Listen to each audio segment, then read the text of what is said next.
Ya, Ada sedikit ini kan ada yang lagi viral sekarang, ada terkait dengan perkembangan kasus Peggy, ya kan? Nah, kira-kira tanggapan Anda terkait dengan itu seperti apa kira-kira fenomenanya?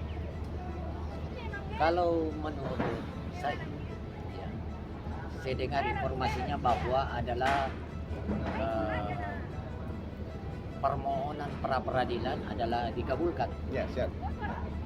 Itu adalah hal yang sangat rasional. Kenapa? Karena pada dasarnya, ya, sejak dini memang tidak ada kejelasan, ya, dari aparat bahwa apakah Peggy Setiawan itu adalah yang masuk dalam daftar DPO, Ya. karena ada perbedaan nama, ya. Saya lihat dalam pra peradilan ada salah seorang penasihat hukum bertanya, apakah apa namanya impersonal, ya, masuk dalam area pra peradilan. Ya, ya. Kalau, ya, secara hukum masuk, kenapa? Barang siapa Bagaimana bisa, menentukan, ya, dianggap bahwa dia punya alat bukti yang cukup untuk menjadikan tersangka kalau dia bukan orangnya? Ya, bagaimana bisa? Kalau seandainya bukan orangnya, berarti tidak, alat bukti itu tidak mungkin buat tersangka ini. Sungguh ironis kalau seandainya bukan orangnya baru dianggap alat buktinya cukup untuk dia untuk jadi tersangka. Ya, ini keterlaluan namanya. Iya. Betul sekali. itu mengenai apa namanya, personnya. Iya. Dari person. Nah, dalam konteks yang lain ini bagaimana?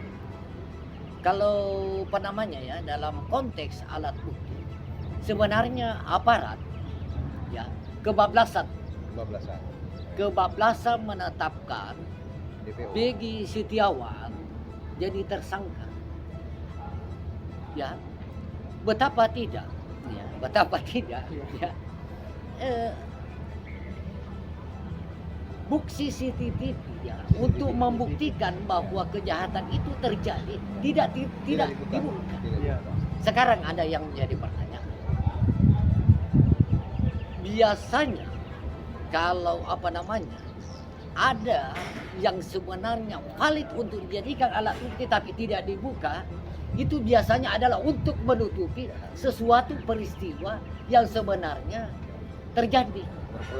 Berpotensi ada rekayasa.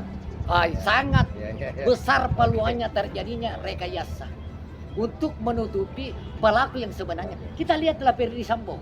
Ya. Apa alasan aparat? Tidak ada CCTV, rusak CCTV. Sebenarnya hanya untuk menutupi bahwa Ferdy Sambo adalah pelaku dari kejahatan. Gitu. Ya, saya setuju.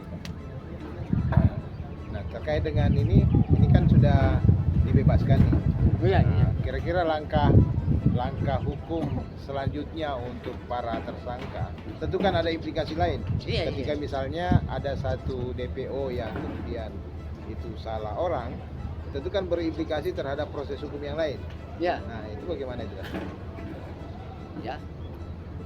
Kalau kita lihat khususnya para terpidana, ya,